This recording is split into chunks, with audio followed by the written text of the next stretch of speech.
Le gouvernement sénégalais indemniser les familles des victimes des violences politiques des 3 dernières années de la présidence Macky Sall, des violences qui ont fait 79 morts. Chaque famille endeuillée par la répression des manifestations va recevoir 10 millions de francs CFA, soit 15 300 €. Par ailleurs, une prise en charge médicale et 500 000 francs CFA seront accordés aux 2000 personnes qui ont été arrêtées puis détenues à la suite de ces manifestations de l'opposition. Voilà donc pour ces annonces de la ministre de la Famille, Maïmouna Diaye, qui insiste sur le fait que ces aides ne sont ni des réparations ni des indemnisations, mais une première mesure pour soutenir justement les familles concernées, le temps qu'une commission chargée de cette question des réparations soit mise en place. En tout cas, depuis samedi, l'opposition est vent debout. Elle s'alarme du fait que ces indemnités soient accordées en dehors de toute procédure judiciaire. Alors que vous inspire ce geste du gouvernement? On en parle, on en débat ce matin sur RFI 33 9 693 693 70 et vos commentaires également sur nos réseaux sociaux. Il y a par exemple Souleymane qui nous dit: mais c'est bien beau d'indemniser les familles, mais quid des propriétaires de tous ces magasins qui ont été saccagés et pillés? Voilà pour le commentaire de cet auditeur de Tambacounda. Bonjour Ibrahima.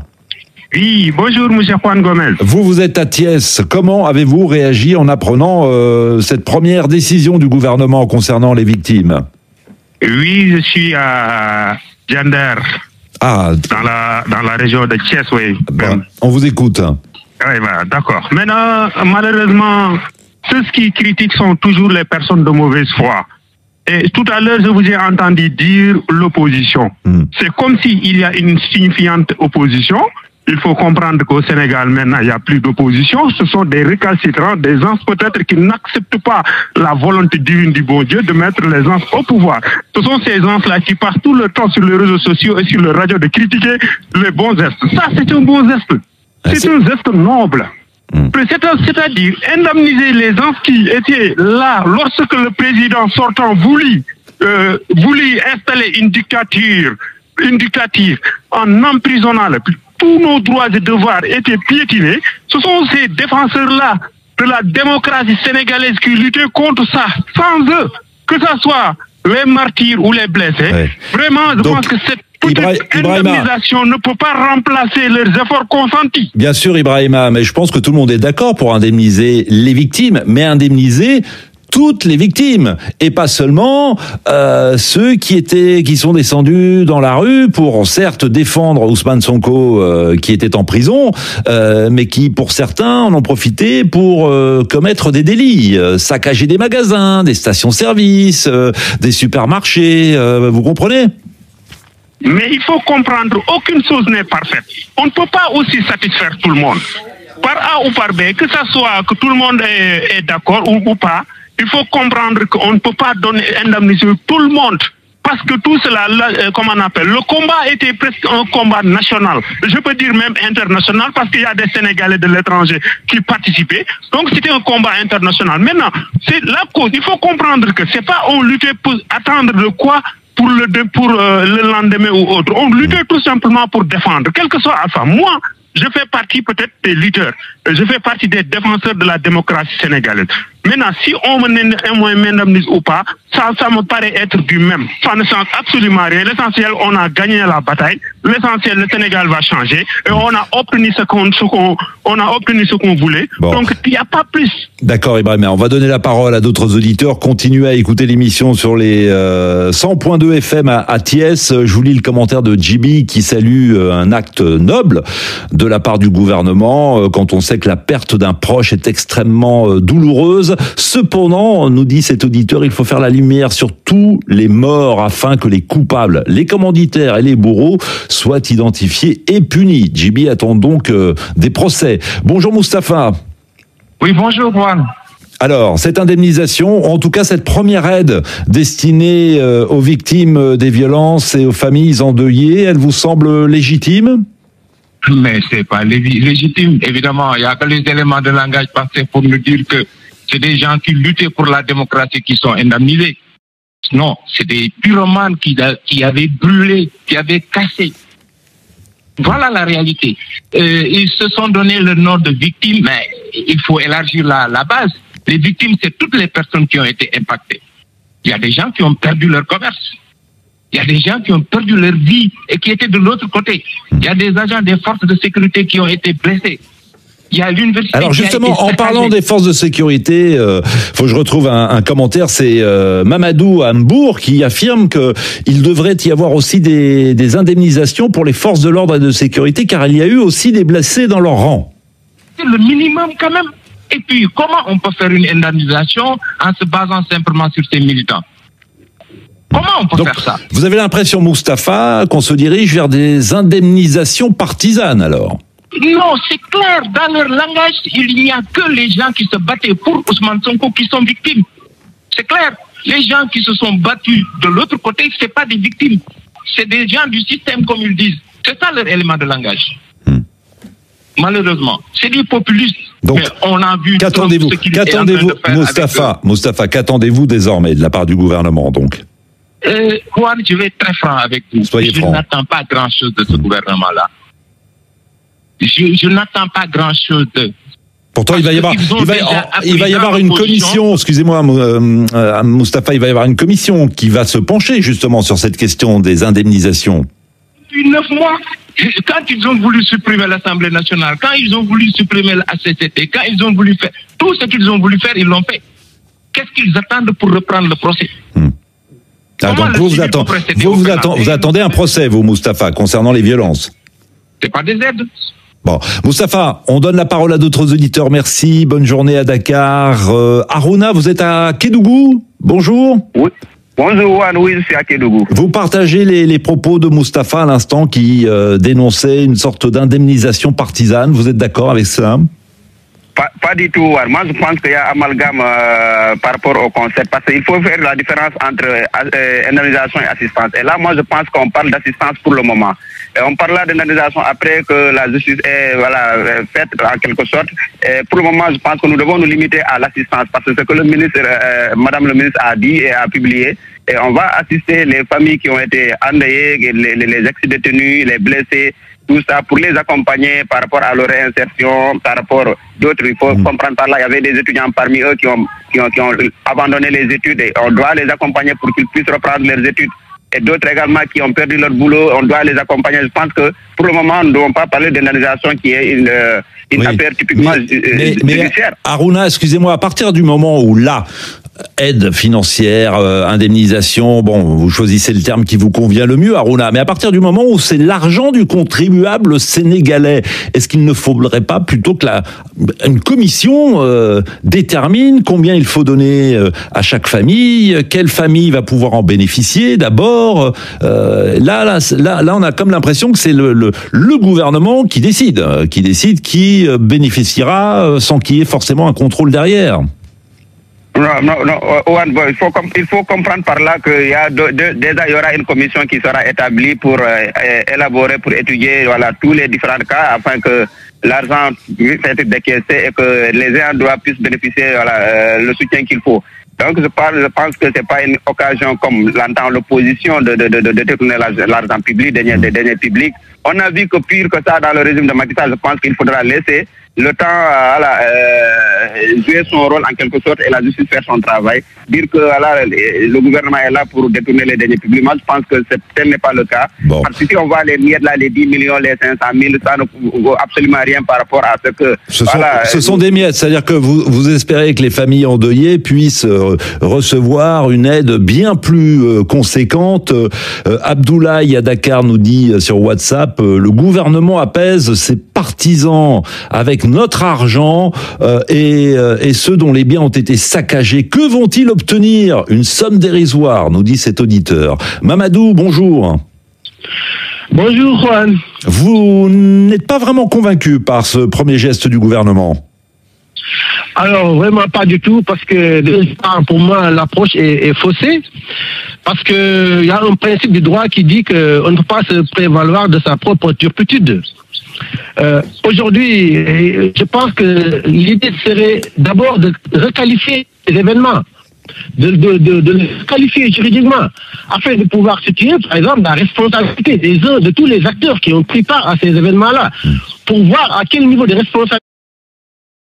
Excusez-moi Mamadou, c'est le travail de la justice. Oui, c'est le travail de la justice, mais je dis, c'est comme si leur angle, c'est un peu leur partisan.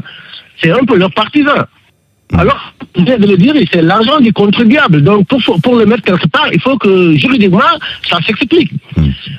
Donc finalement, vous n'êtes pas contre le principe, mais c'est la méthode qui vous agace. Principe, mais j'ai l'impression, comme je l'ai dit un jour aussi dans votre émission, qu'ils sont toujours dans le vie d'opposants. C'est un peu le retour d'ascenseur. C'est le levier de bouclier des Sénégalais. Il faut le comprendre dans ce sens. Aujourd'hui, ils voudraient un peu récompenser ceux qu'ils ont appelé à l'insurrection, à brûler, à marcher sur le palais. Et je pense que c'est un déni d'État parce qu'il y a la continuité d'État et aujourd'hui, eux-mêmes, ils sont en train d'emprisonner des gens et de forcer des portes à la mairie de Dakar. Quand sera-t-il demain? Bon, là, on part sur un tout autre sujet, Mamadou. On se focalise ce matin, excusez-moi, sur les indemnisations des victimes et des familles endeuillées. Merci à vous de nous écouter à Diaminar, c'est bien ça. C'est dans le nord-ouest du Sénégal. Demba nous dit, mais pourquoi indemniser seulement des casseurs et laisser de côté les Sénégalais qui ont investi et perdu leurs biens lors de ces événements? Des gens ont saccagé, volé des marchandises, brûlé l'université, des maisons.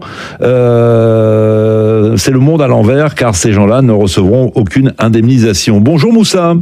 Bonjour Juan. À Ziguinchor, dans le sud du pays. Oui, Juan, je commencerai d'abord par saluer l'initiative du président de la République et de son gouvernement, allant dans le sens de pouvoir indemniser ses victimes. Parce que l'indemnisation devrait être faite depuis des années sous le régime de Macky Sall. Malheureusement, cela n'a pas été respecté parce qu'ils ont été les coupables qui sont à l'origine également de la mort de ces dizaines de Sénégalais. Alors sur ce, nous appelons le gouvernement du Sénégal à indemniser ses victimes, certes, mais également à revoir la loi d'amnistie générale.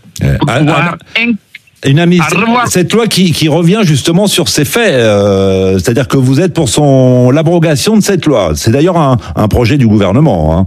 Absolument. Nous sommes pour l'indemnisation, mais pour l'abrogation également de la loi d'amnistie, afin que les criminels puissent rendre compte à la justice sénégalaise. Oui, mais les criminels, Moussa, qui mettez-vous dans la catégorie criminelle? Parce qu'il y a eu, excusez-moi, répression d'un côté, mais parmi les manifestants, certains étaient des casseurs, et vous pouvez pas dire le contraire, Moussa.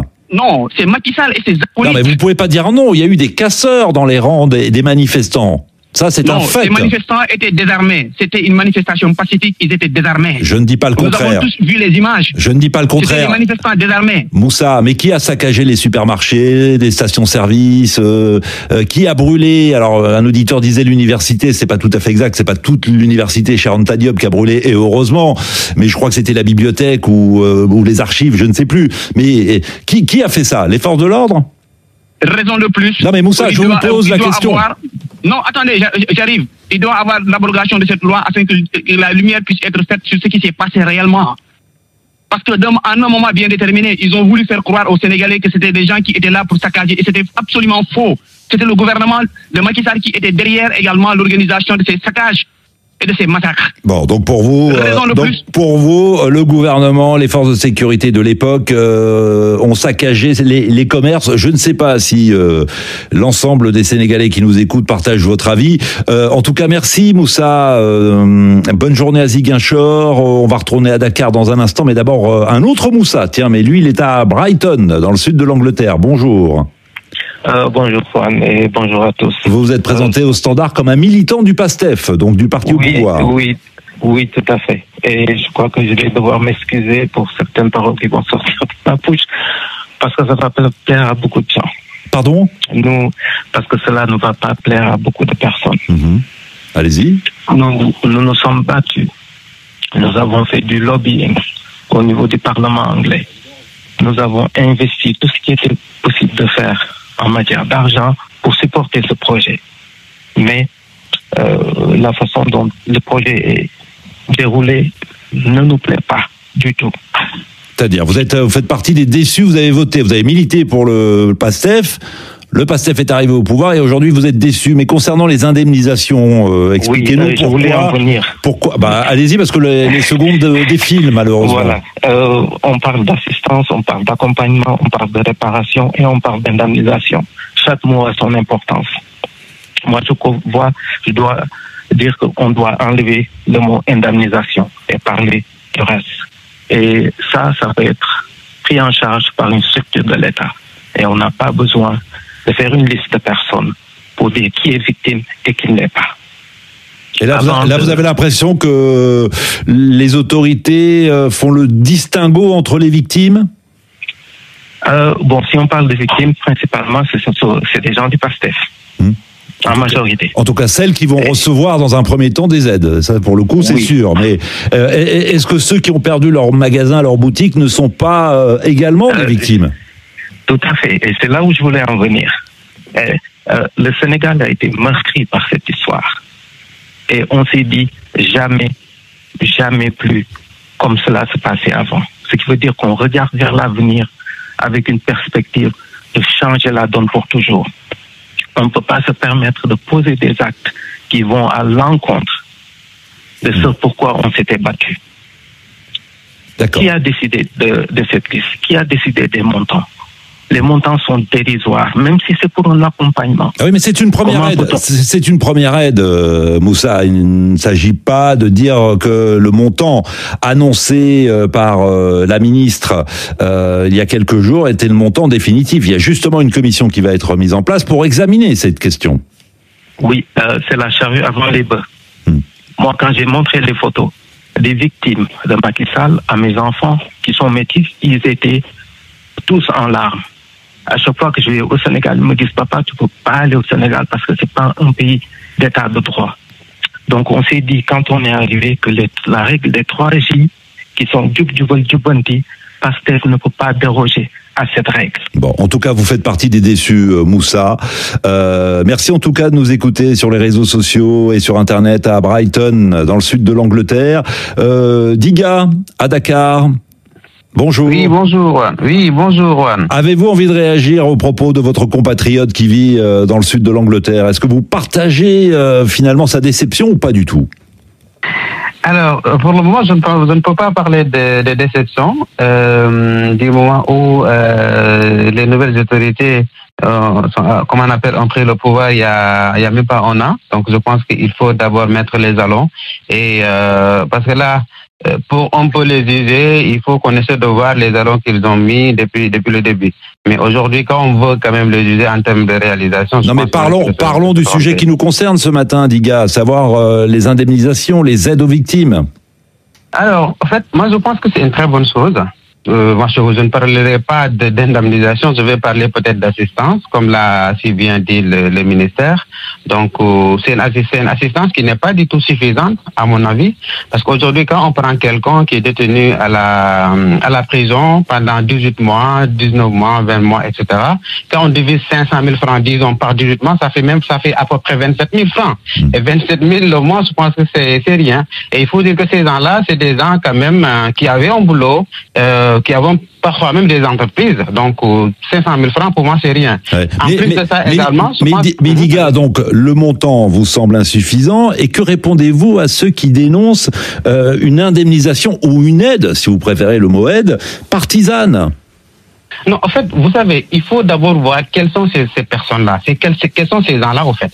C'est des gens qui étaient dans le pouvoir ou bien qui étaient en connivence avec le pouvoir. C'est ça la vérité. Soit c'est des gens du régime de l'ancien régime de Macky Sall, ou bien c'est des gens qui étaient dans l'opposition, mais qui étaient en connivence avec le parti au pouvoir. On prolonge le débat très vite, c'est promis. Je suis obligé de rendre l'antenne. On arrive à la fin de cette émission. C'était passionnant. Merci à tous et on revient demain à 8h10.